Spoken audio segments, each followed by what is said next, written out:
Welcome back to the Dynasty Roundtable. And Matt Babich, it's, sometimes you just have to do a show where it's just us, right? Sometimes we have to do this. And tonight it's going to be one of those shows, man, but I'm really excited for what we have to talk about. Yeah, it was a special day that we had planned for the two of us, and even though Matthew Berry, called the two of us begging and pleading to come on, I said, no, this show is just for Seth and I tonight. So no special guests, no Tyler football, just Seth Diewold and I talking about training camp buzz, depth charts, and what dynasty managers need to be doing before the season starts, what they need to be paying attention to. And I'm repping Drew Brees, boiler up, because we're going to talk a little college football tonight as well, because college football starts as well, which means prepping for the 2024 NFL draft, if it already hasn't begun for you, starts now. Absolutely. I mean, we're kind of like in the Debbie streets and the Dynasty streets. I mean, when the NFL draft ends, it's the time starts to prepare for the next NFL draft. I mean, that's just kind of how it goes. That's how it goes with the NFL, and that's how it goes in fantasy football. But Matt, I want to talk to you about some of these depth charts that came out, because it's some pretty interesting stuff. All right, according to a CBS article that I'm looking at right now. There's a lot of different directions we could go with this. I think the one that's got people's attention the most, probably because he's going in the first round, is the fact that Bijan Robinson is listed as the RB3 on the Falcons depth chart. What do we make of this? Does it mean anything? And do you think Bijan is going to be sliding down those redraft rankings probably or not? Depends on what your priors are on him. If you're in the camp of him being a first round fantasy asset this year in redraft leagues, then it's pretty devastating news, because now you're caught up with the rest of us who understood that Arthur Smith was not going to give a rookie Bijan Robinson 300 carries or anything astronomical. So, for me and for you, two people in the Bijan, overvalued in year one camp, no, this doesn't really mean much. We knew he was going to have to work his way up. We knew that even in the RB1 slot, he was going to be sharing some work with Tyler Algier, potentially Cordero Patterson as well. So not shocked. It's not going to be long before he's the RB1. Arthur Smith is definitely not the type of coach who is going to give his rookies anything. So even something, you saw it with Quentin Johnston a couple of weeks ago when he told reporters, like before depth charts were even close to a thing, that he was a starting receiver, when in fact he was just working with the starters.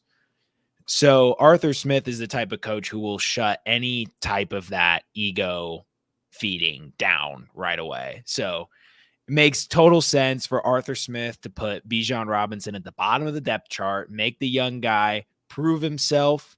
He probably will hardly play a lick in preseason despite being the RB3, because they're going to protect him.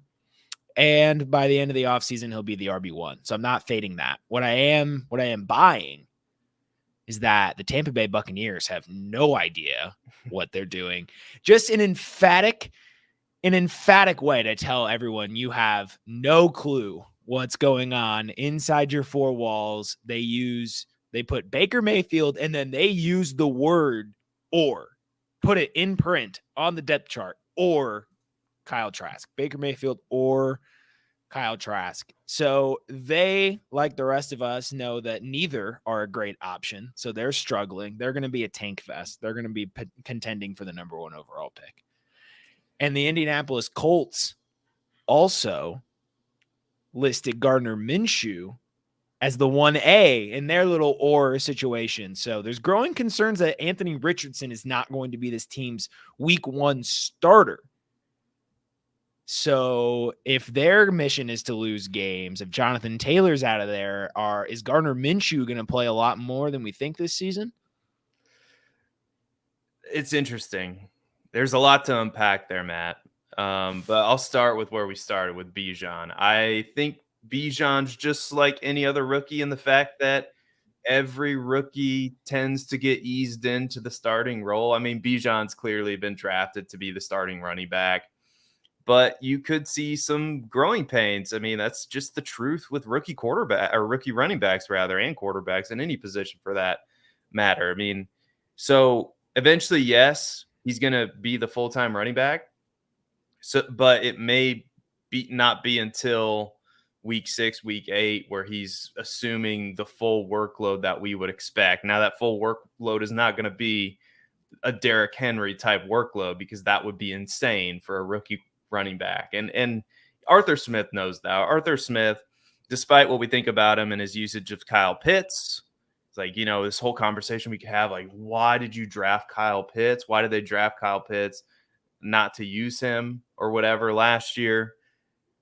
I think Bijan was being overdrafted in the first round over Saquon Barkley was always insane to me. And I think you're going to see him drop a little bit for that reason, but he's likely going to shake out, if I had to guess, probably in the early second, late first area of your draft when it's time to draft in late August. But to talk about Anthony Richardson, I mean, Richardson still, if he's going to be falling just the way I like to dynasty, the way I like to play fantasy football, I'm going to be taking some shots on one of the more athletic quarterbacks that we've seen in a long time. And Richardson, like Bijan, is probably going to go through his growing pains. I mean, 53% completion percentage in college is the obvious thing that you can point to and go, yeah, this guy needs some time to develop. But at the same time, when you look at some of the plays he made with hardly any receivers to work with in the SEC at Florida,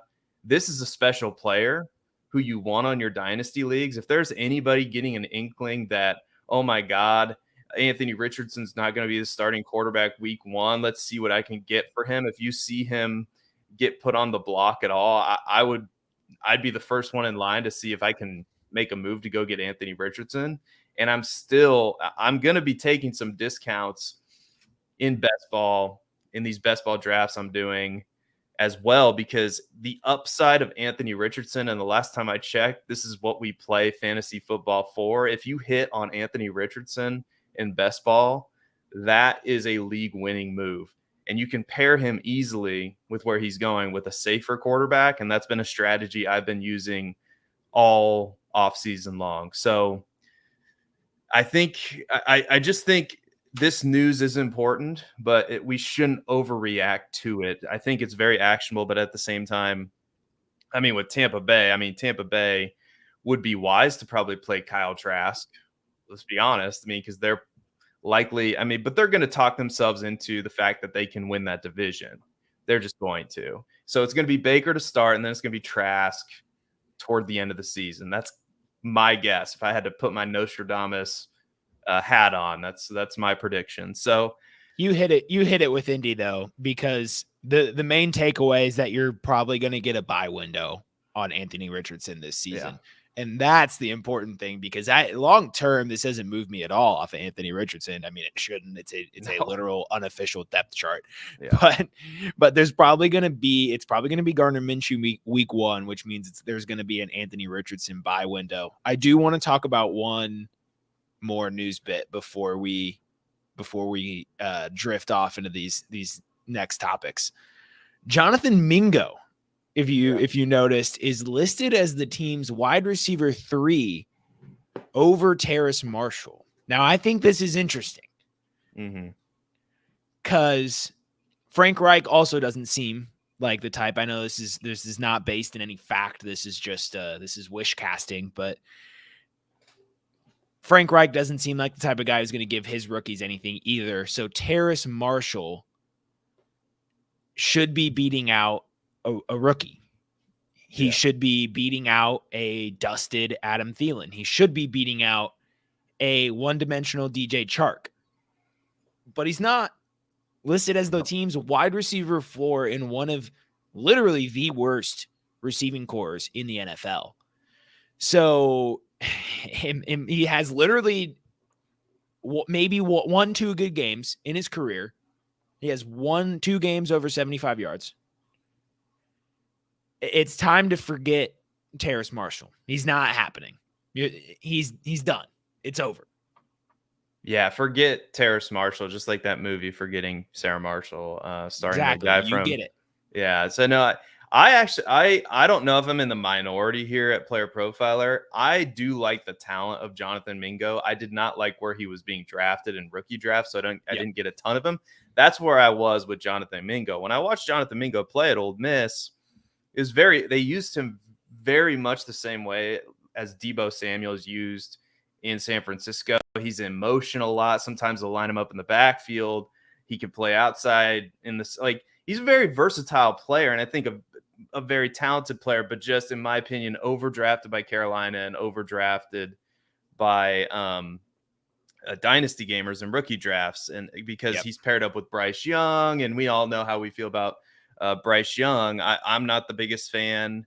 He's probably going to be solid, but not give you anything as far as upside goes in the rushing game, and being overdrafted in startups for sure. But this is bad. This is bad for Terrace Marshall, I think. I think you're right. I think this is actionable because Terrace Marshall hasn't really done anything before, and he's been given opportunities to do things. And now you would say this would be, if there's any time where Terrace Marshall would take advantage of a situation, this would be it. And it doesn't appear as though it does not appear as though he's taking advantage, right? So you're obviously not selling Marshall for much, but it truly feels like his values kind of hit a peak here, which is sad. And it's going to valley the moment he's not getting starter snaps. So now's the time to get out from under that pit. Agreed. I think if you could get a 3rd round rookie pick somehow for him, you're automatically pressing the accept button.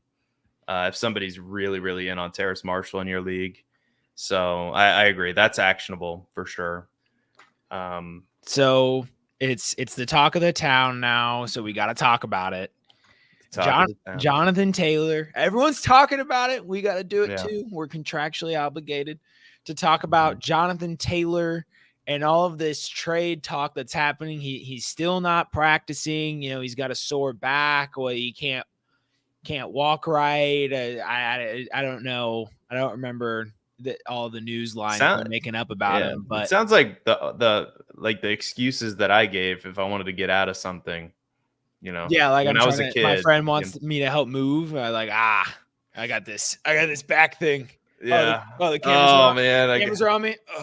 I gotta work, man. I gotta, except that doesn't work when you're a football player. You don't have a job, another job. It doesn't work when you're a running back. That's for sure, because they have no option. So Jonathan Taylor is playing. He's going to play for some team. I think Billy Muzio said it best on the Dominator a couple of nights ago that, he's going to play before he sits out, and it's still unlikely that he gets traded. But if he does get traded, where would we want to see him go? Oh, I mean, first of all, what do you take of the situation in general? I think it's silly. I think Jim Irsay did something he didn't need to do. And that we have this whole controversy about these running backs, man. And it sucks. And I don't know what to say to players like Jonathan Taylor, because Jonathan Taylor at Wisconsin was one of the most talented running backs I've ever seen. He absolutely demolished Iowa.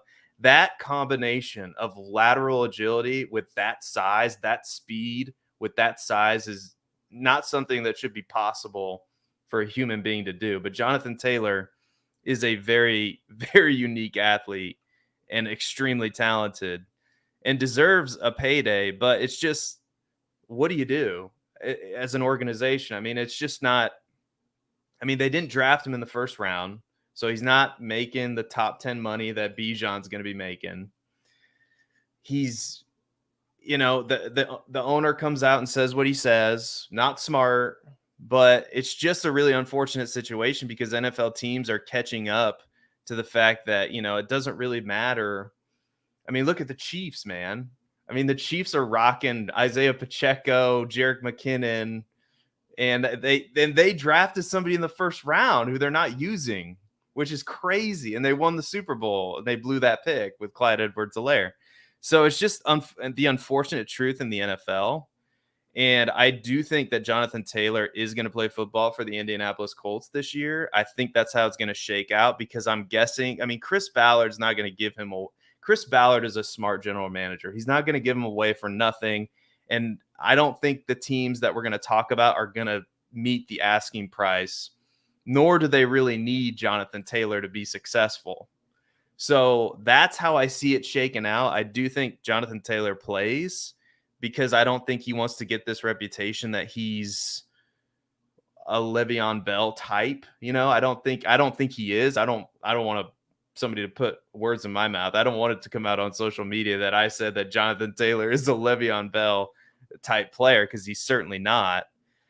But I don't think he wants that image of his to be tarnished. Now, as far as where do we want him to go? I mean, I would both love it and hate it if he went to Kansas City. I mean, that if they could make a move to get Jonathan Taylor with Patrick Mahomes, first of all, I don't think the Chiefs need it. So I don't think it's going to happen. But I think the obvious destination that would make a lot of sense, and I think you're probably going to agree with me, is Minnesota. That would be amazing. That would be so perfect to just put the knife straight into the heart of Alexander Mattison truthers. Yeah. It'd be interesting to see where the projections on the overall passing volume would go having that asset, because I think we all kind of expect an uptick in their passing game, at least slightly in pace after going from Dalvin Cook, who is, a very, he's a 3-down back. He was a workhorse, to Alexander Mattison, who's more of a bigger satellite kind of guy.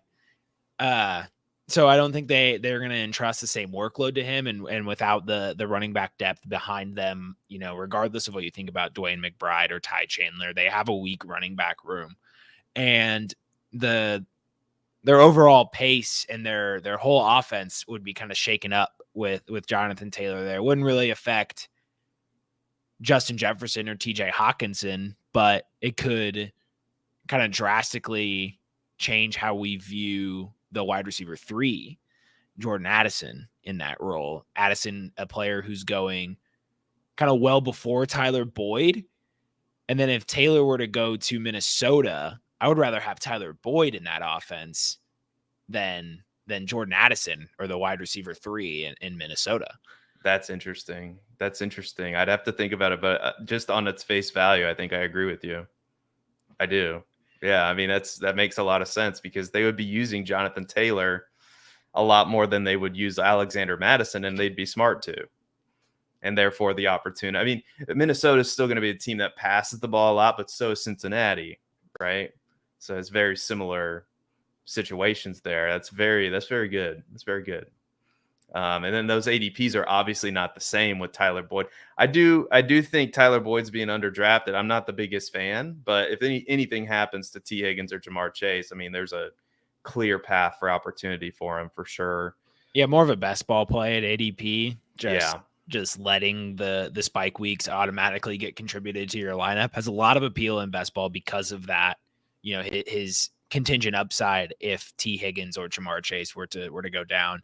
I noticed on the bad landing spots that you put New Orleans. Do you actually think that has any realm of possibility of happening, or did you just think it would be a bad spot? It would be a terrible spot. Because it would be. Yeah, I mean, I know the rumors came out that Kareem Hunt was supposedly signed with New Orleans, and I don't know. That would be terrible for a lot of reasons. I mean, it'd be terrible for all the Kendre Miller I have. It would be terrible for the Alvin Kamara that you probably scooped up late in best ball. And all of a sudden, that running back room would be Jamal Williams, Alvin Kamara, Jonathan Taylor, or not Jonathan Taylor, Kareem Hunt, and Kendre Miller. I think I said them all. And that's just a jumbled mess of nothing in a division where you have Derek Carr. I mean, really, the only player I would want in that offense, if I can get him at the right ADP, would be Chris Olave, because I do know that Derek Carr tends to target his number one wide receiver. But that would just be a mess of a backfield. I think Indianapolis is very interesting for Kareem Hunt, but at the same time, I don't know how much Kareem Hunt has left in the tank. I mean, Cleveland basically said goodbye and don't let the door hit you on the way out. You know, they didn't really make much of an effort to sign him, and they had a clear need for a backup running back. Now we'll see how good Jerome Ford is.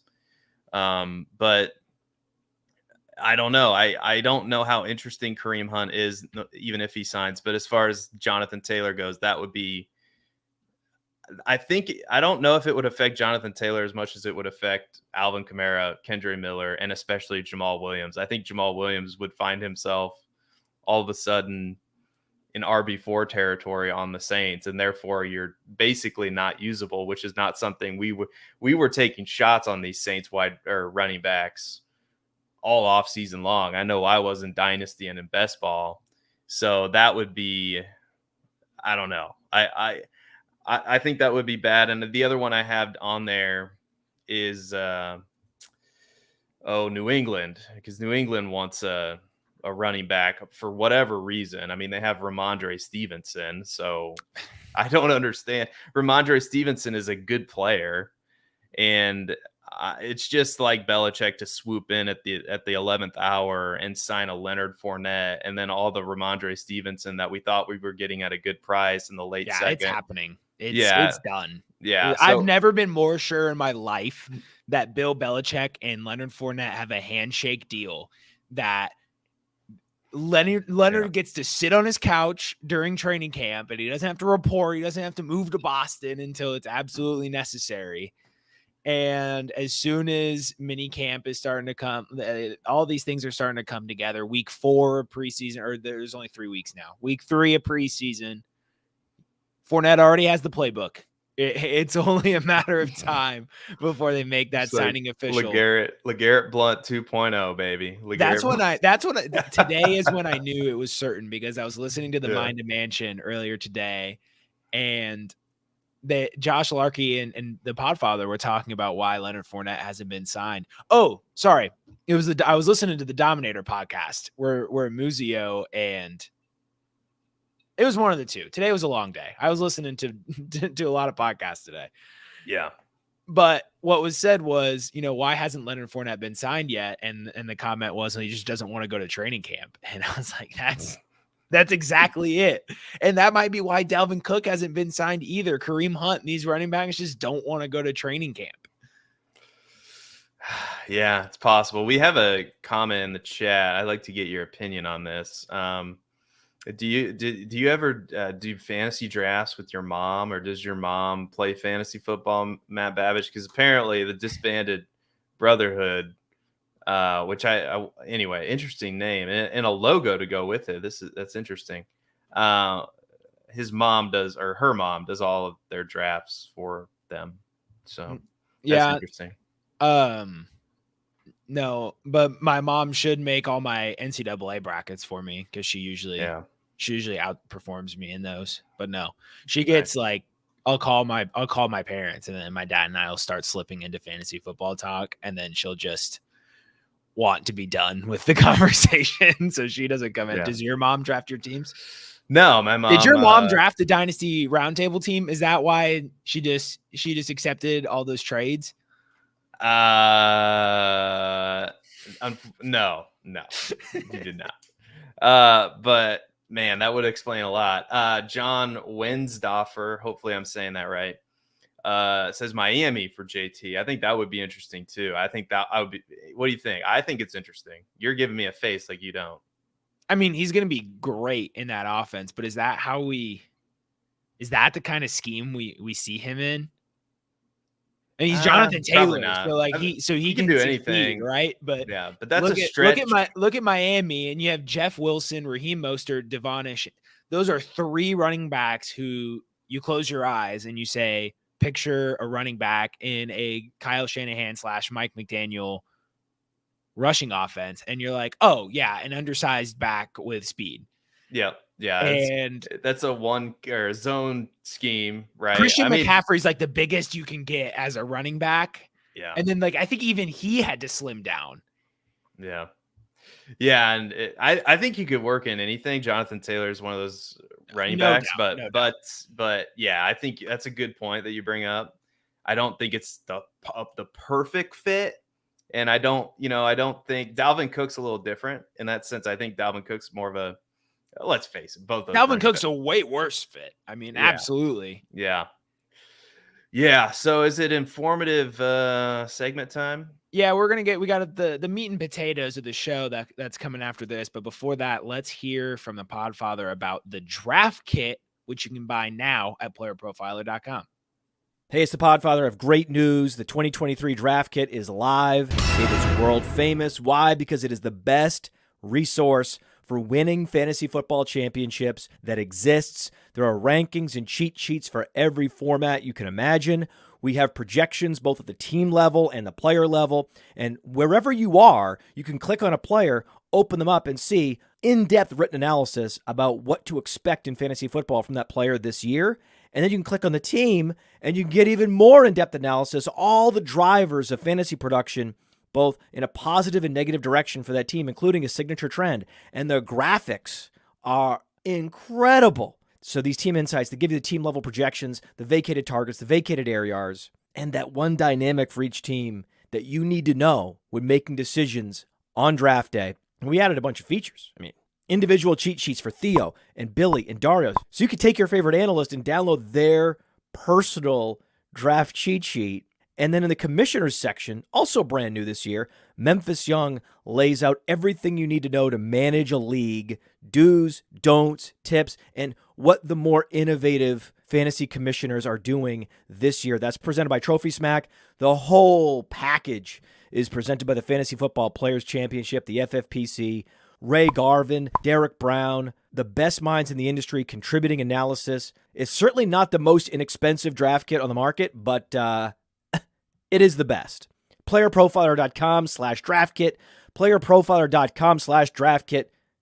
Go get it. Go get the draft kit now. I finally convinced one of my friends to get it, and he texted me today, and he goes, dude, this thing's insane. Because that's what it is. And yeah. I've tried to describe it to some like more casual fantasy football players that kind of just do the ESPN cheat sheets. And I was at work and I was showing some of my coworkers about it. And I was like, just look at this. Like, just click through it. It's one of my favorite things to do is to just strike up a conversation with at parties, at family reunion. Like, do you play fantasy football? And we talk about fantasy football. And then I talk to them about playerprofiler.com where I work, and they go, oh, well, what's that? And then I was like, oh, let me show you. So I pull out my phone, go to the website, and I don't think one person has gone, that's not that cool.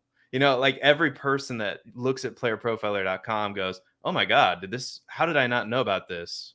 And because there's all this information for free, and the draft kit, it is $45, but so much actionable information in there, written write-ups by some of the best fantasy minds in the world. I mean, Abib wrote up one. He's a 2-time FFPC champion who's on the press coverage today.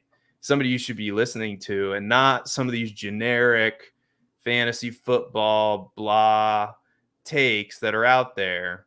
I mean, this is real stuff. This is real actionable stuff that they give you their opinion with their rankings. It's the best thing there is out there, in my opinion. So another Another show that you need to be listening to that isn't just blah takes is the Dynasty Warzone. Dynasty Warzone podcast that is right here on the Player Profiler YouTube channel. Memphis and Jerry every week, Sunday nights at 8 p.m. Central, right here on the Player Profiler Roto Underworld YouTube channel. Incredible podcast, incredible Dynasty takes. If I had to take any one or two podcasts ahead of ours for Dynasty takes, it would have to be the Dynasty Warzone and the Sign of Truth Dynasty podcast. So some say we're the big three of Dynasty podcasts. In fact, that's just what people have been. We get looped in there somehow. Yeah, huh? yeah. I just we hang on the back of their coattails as they lead us to victory or something. We get on the caboose of the train. We have them we somehow jump on. We have them host our show so we can get the viewership up too. Hey, don't reveal the tricks live on air, Matt Babich. Hey, now. All right. So we talked about a Jonathan Taylor trade situation. We're going to continue the trade talk, but we're going to move it to Dynasty. So it's training camp season. We get a lot of focus on redraft. Best ball drafts are heating up during this time of the year.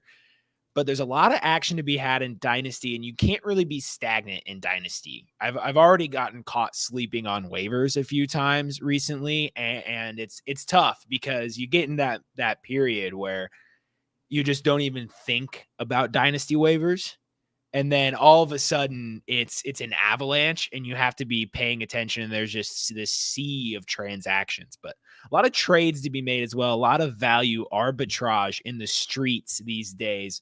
So, Seth, why don't you hit us with your premier buy before the season starts as we talk some buys and sells?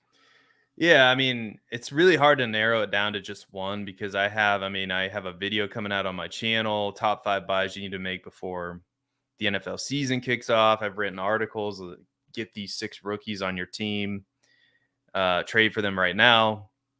But if I have to narrow it down to one, we all know how I feel about David Montgomery, so I'm not going to go down that route because everybody knows I love David Montgomery. Thank God, I don't want to. And I think he is a massive dynasty buy.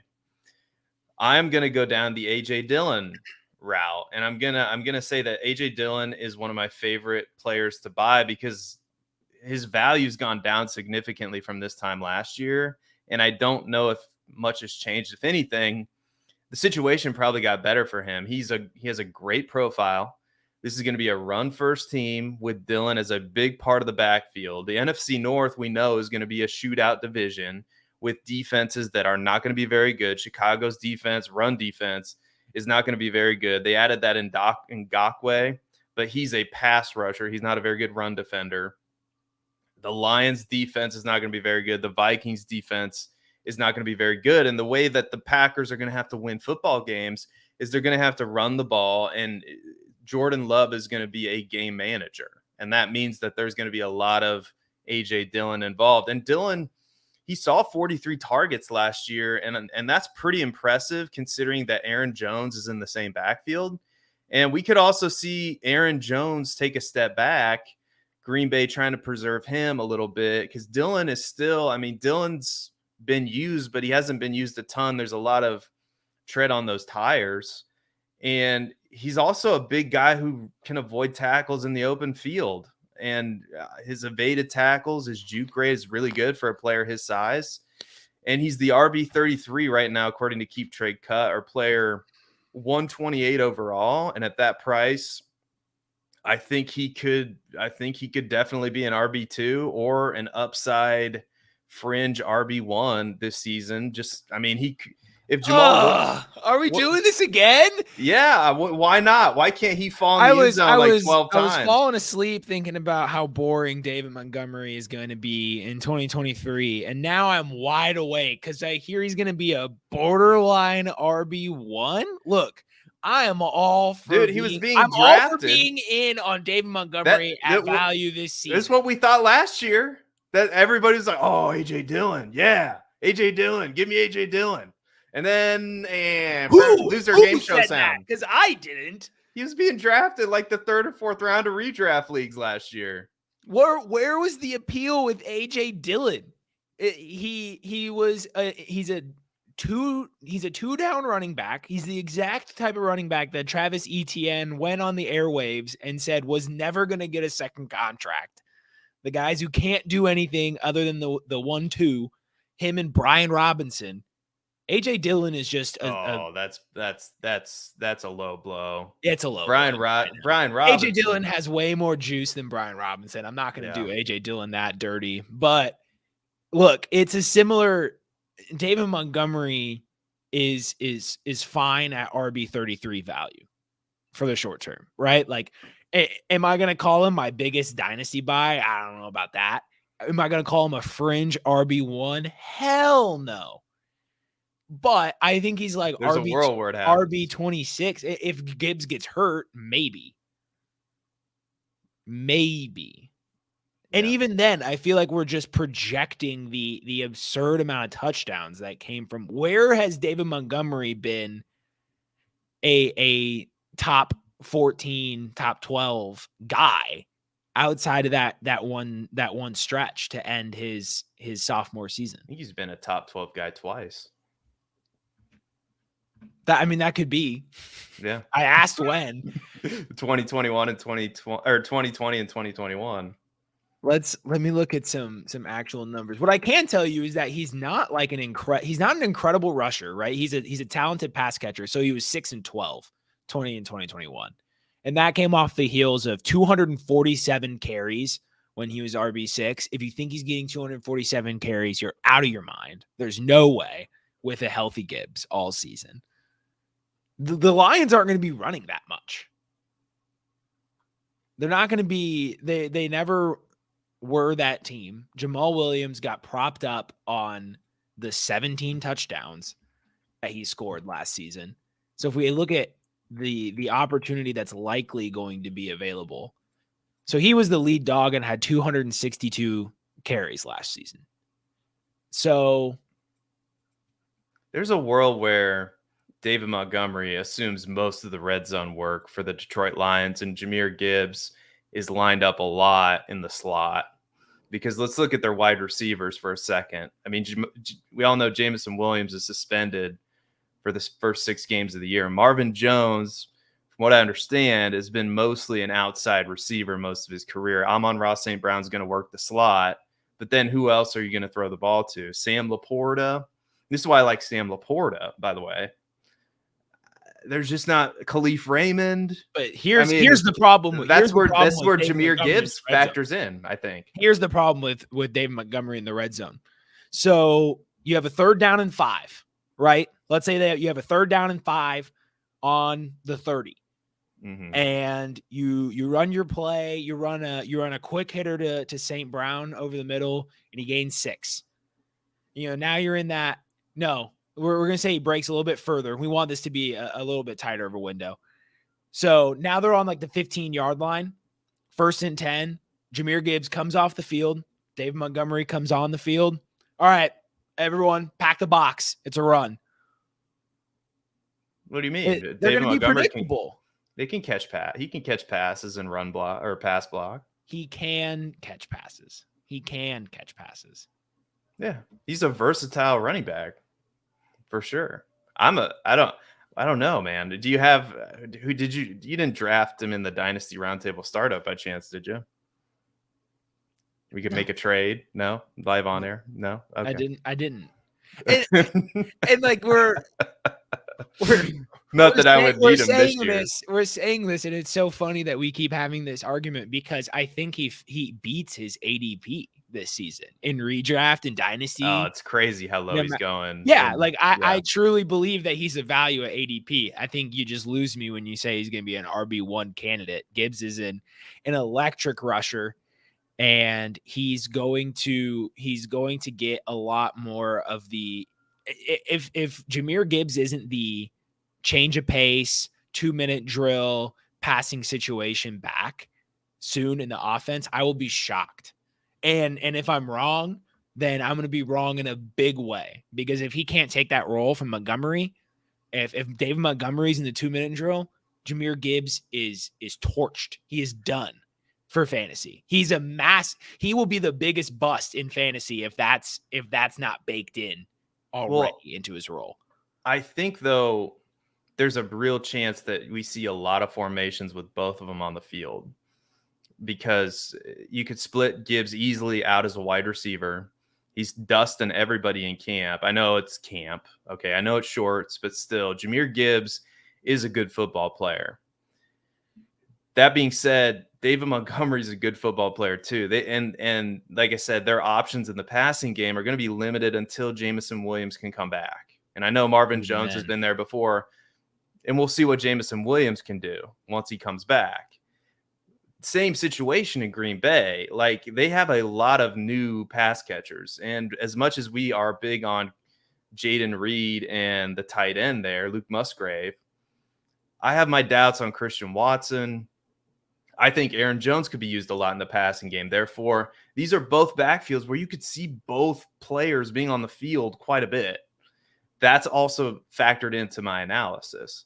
So I do like formations where I see Aaron Jones and AJ Dillon on the field. Aaron Jones gets split out into the slot, and then Dillon's in the backfield.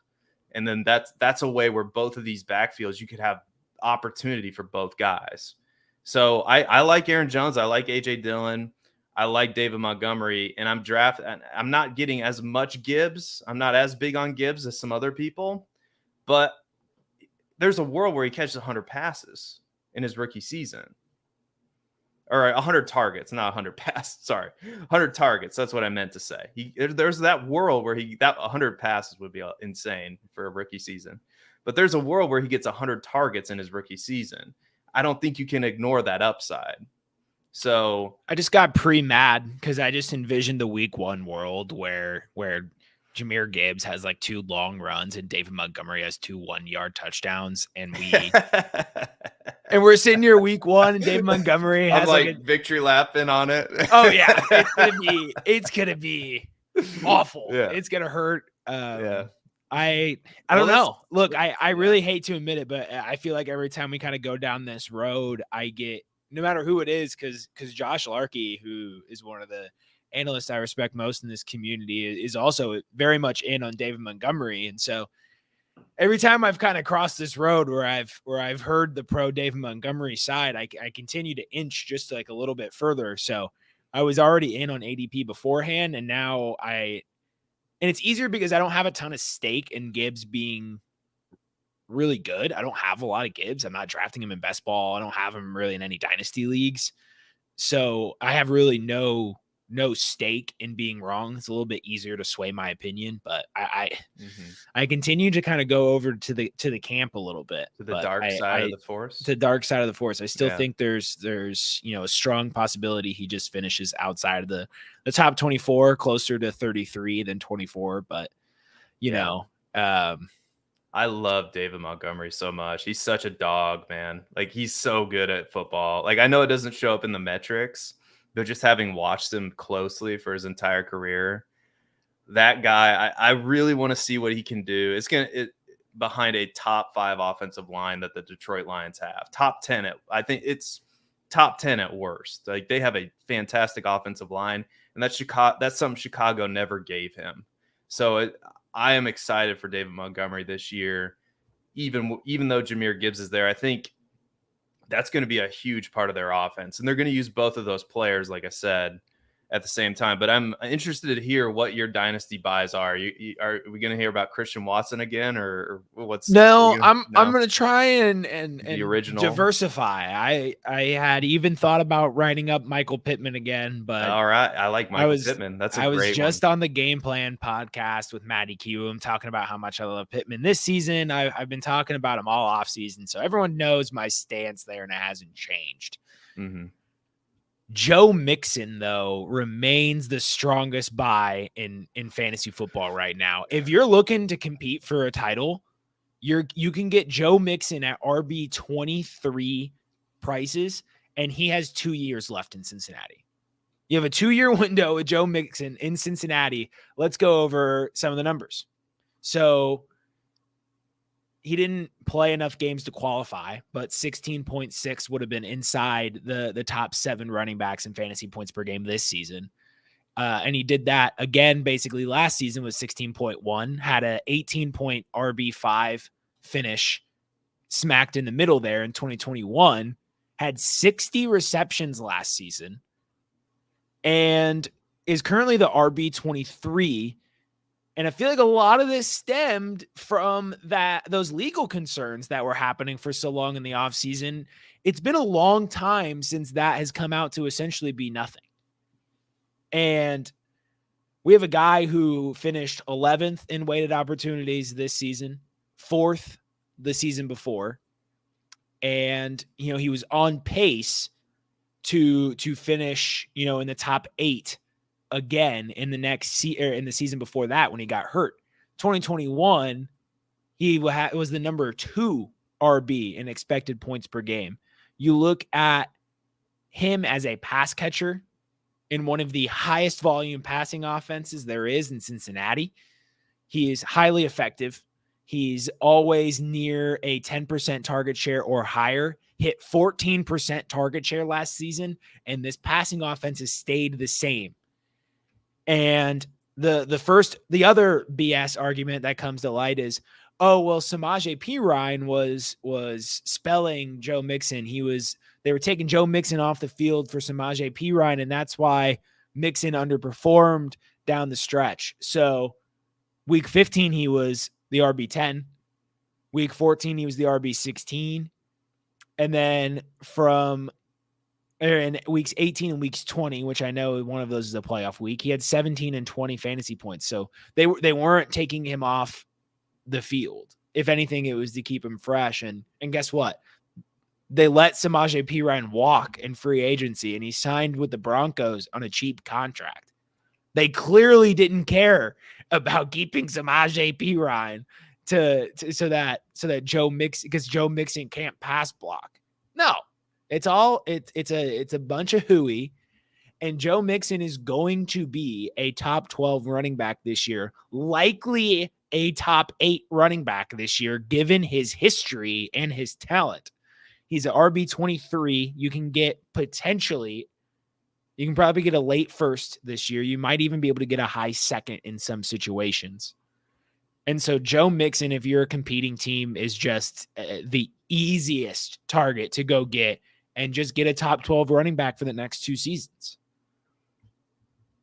The Bengals depth chart right now at running back is Joe Mixon, Trevion Williams, who's Chase hurt. Brown. Yeah. Chase Brown, Chris Evans, and then 2, I believe, undrafted free agents in Jacob Sailors and Calvin Tyler Jr., who probably won't make the roster, if I had to guess. This is Joe Mixon's backfield, and I'm happy you brought up this name because quite rarely do we get a chance to get a pass-catching running back in the best offense in football. And I know there were legal concerns. I know that we thought the Bengals might cut him.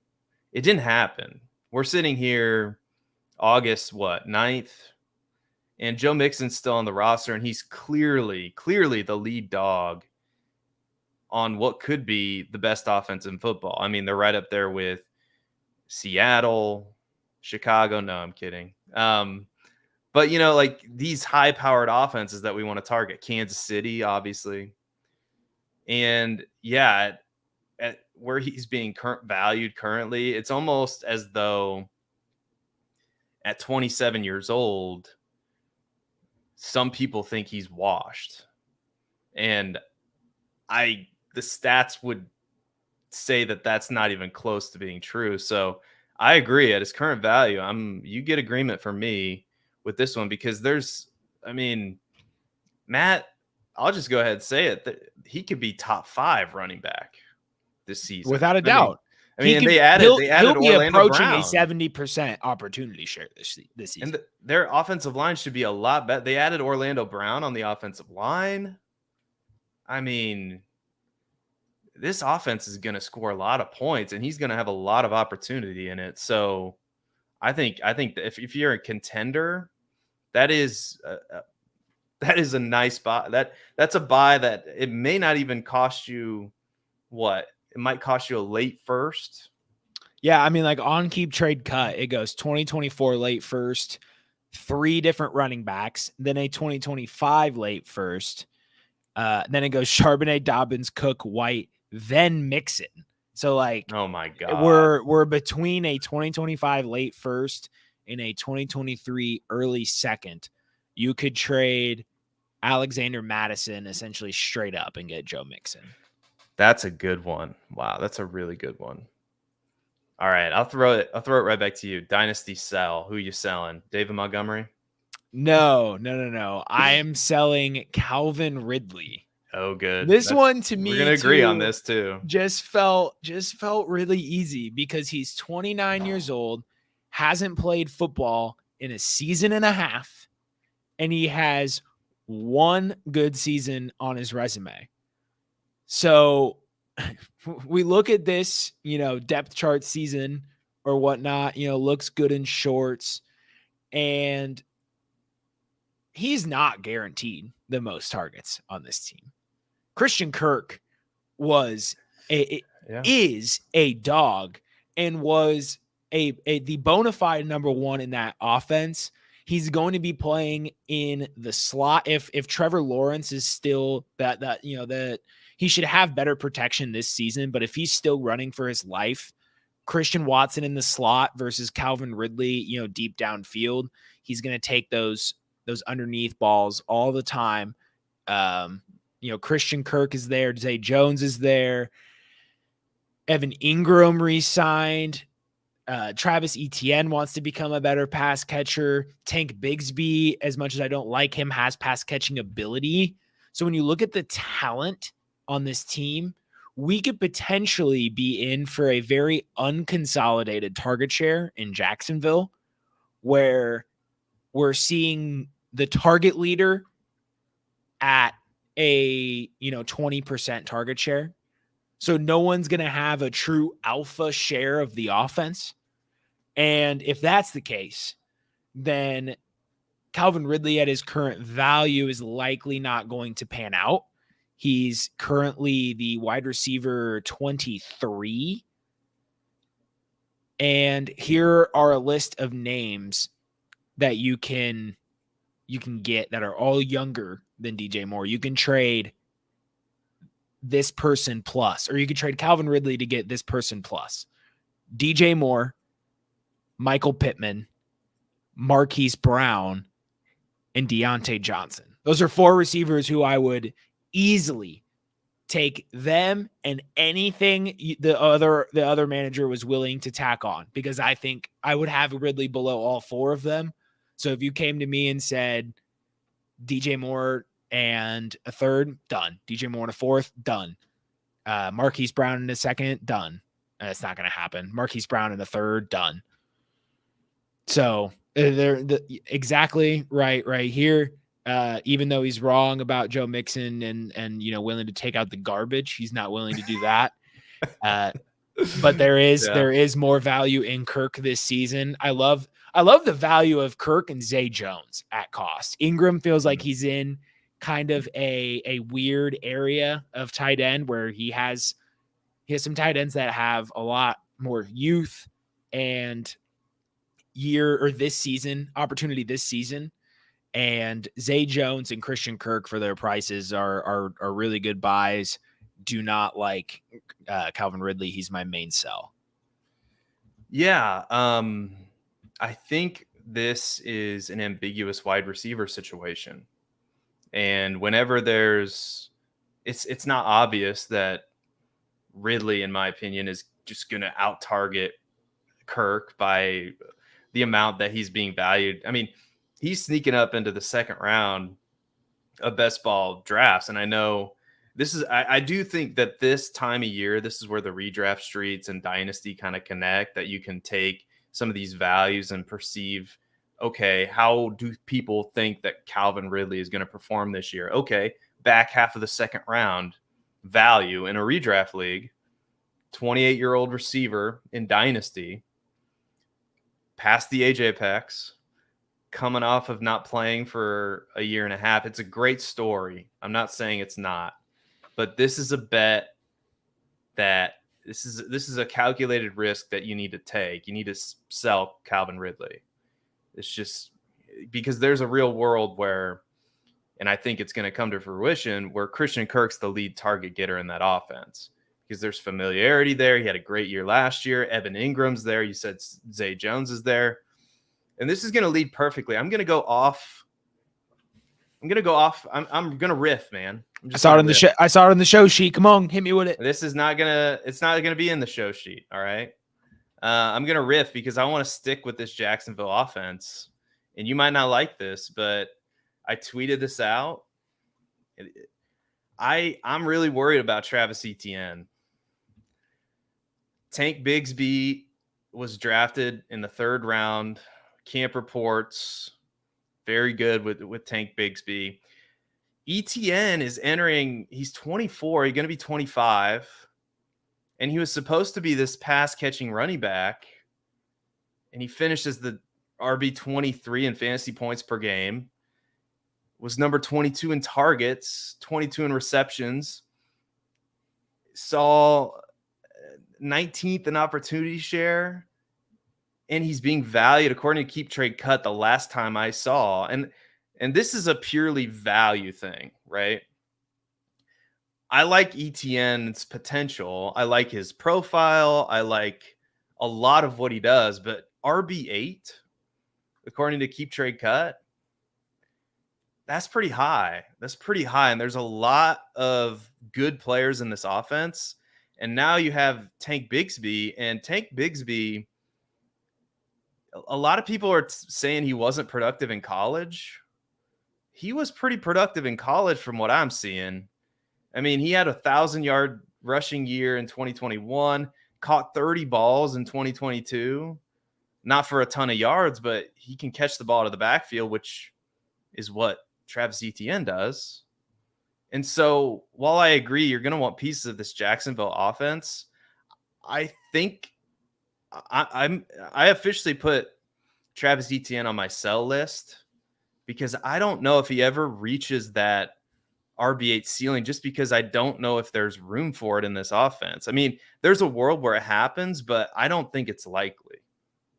I think there's room for it through the amount of sustained drives and the amount of red zone opportunities they have. I'm selling the thought of Tank Bigsby severely cutting into Etienne's role there. I know that there were times where Etienne came out in the red zone.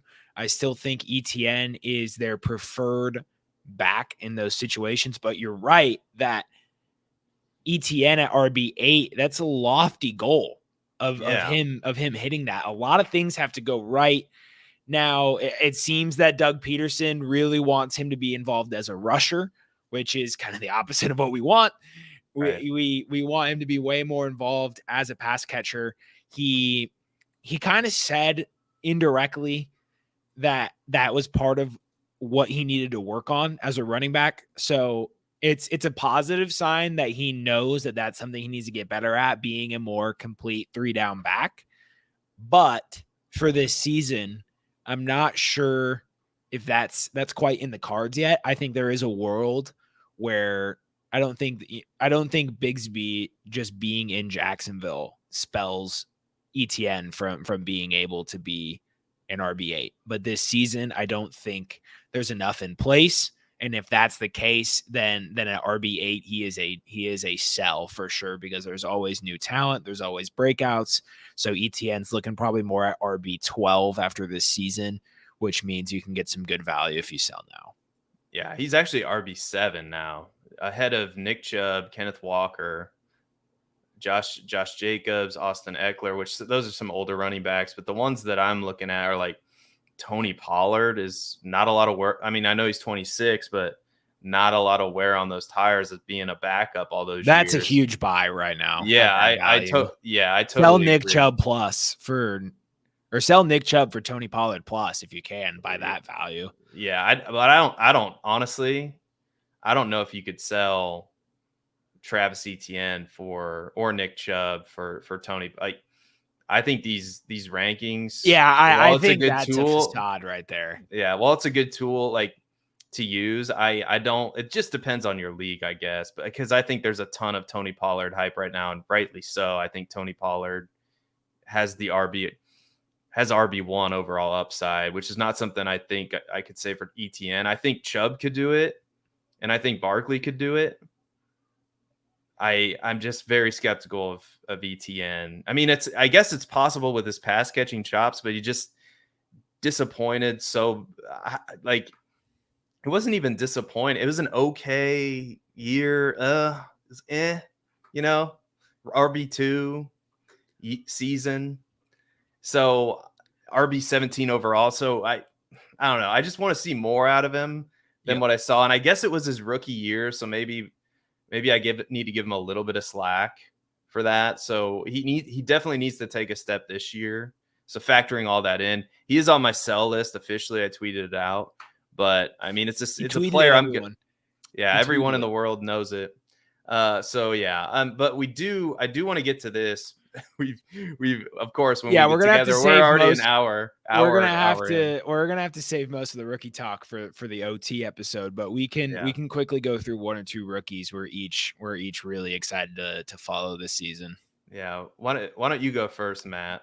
All right. About so for just set this up real quick. So we're looking ahead to 2024 already because we're sickos.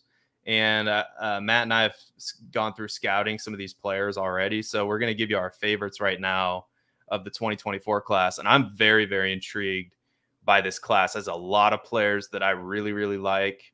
So Matt, what's a player that you've looked at so far and you go, oh man, this player is going to be something special in the NFL and for fantasy football? Yeah. So Emeka Egbuka from Ohio State, wide receiver, University does it again. This guy is, how do they say it? Really good at football. Mm-hmm.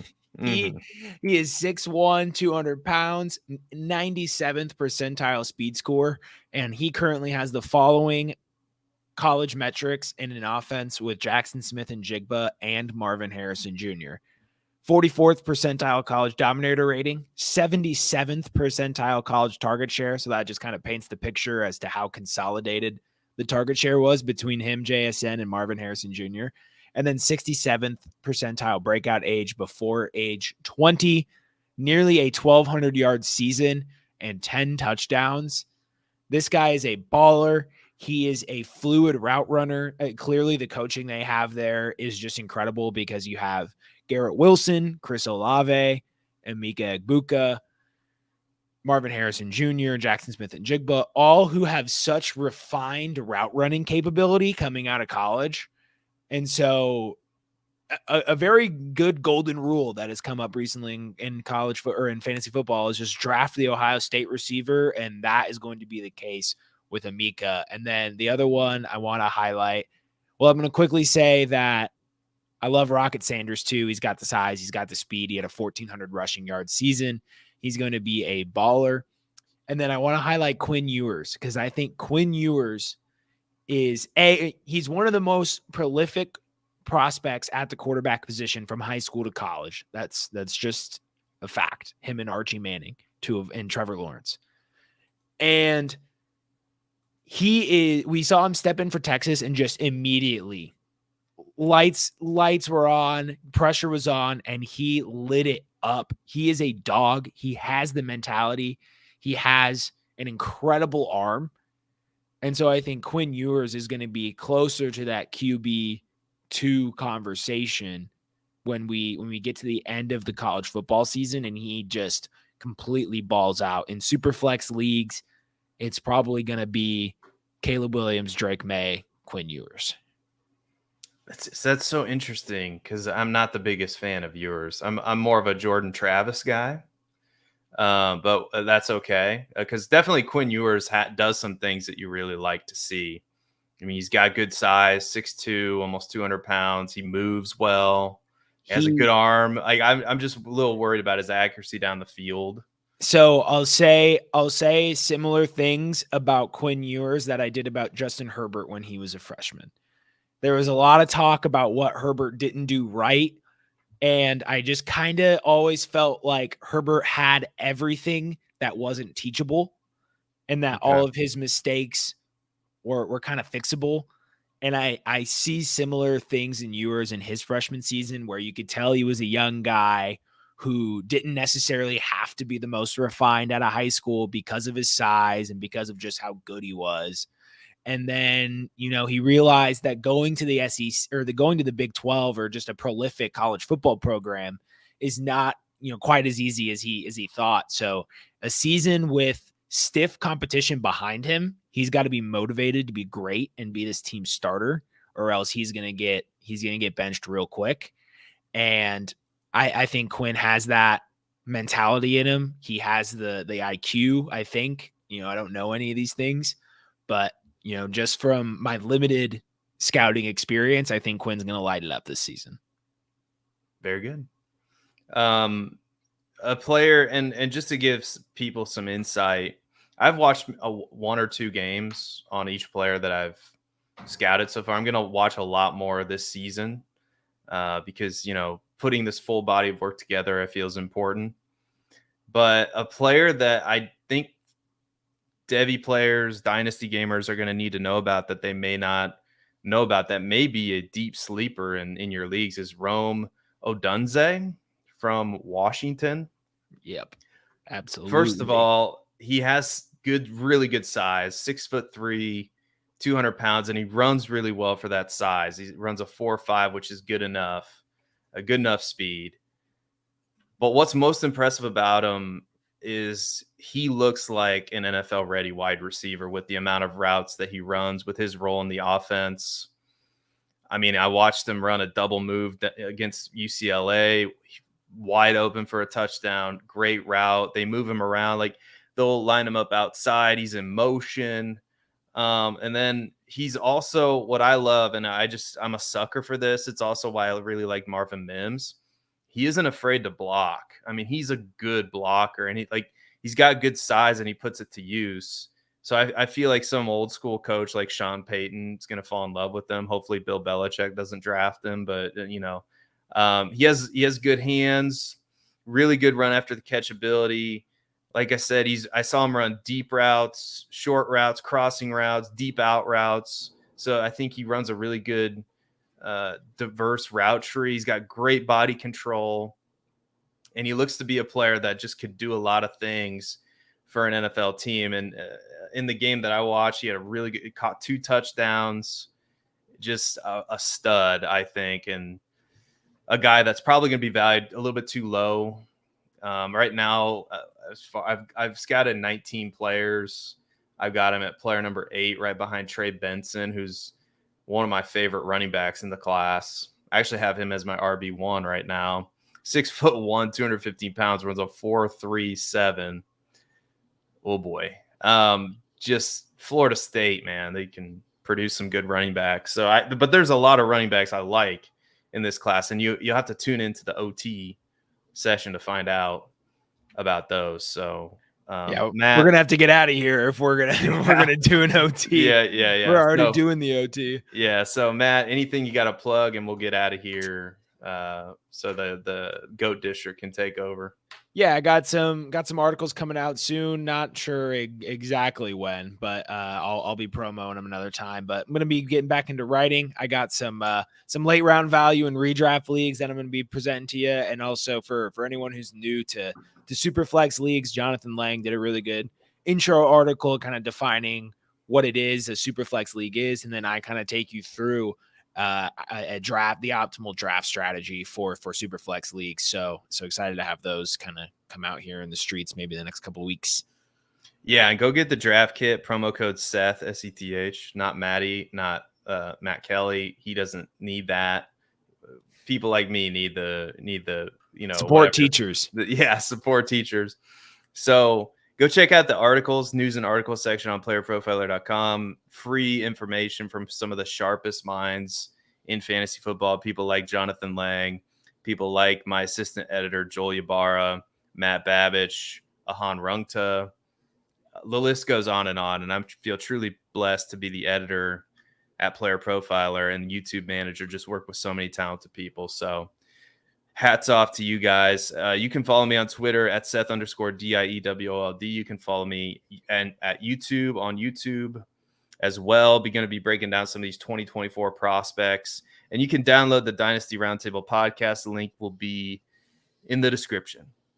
So for Matt Babich, for myself, this has been the Dynasty Roundtable podcast. Thank you so much for watching. Have a great night, and we will catch you next week.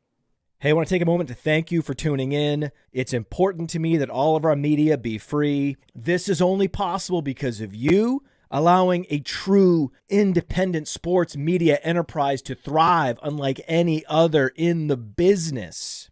So please subscribe to the All In Package to continue to make all of this possible, to ensure that all of our stats, information, data, content is available to you, especially you, the people that get the site and get the show.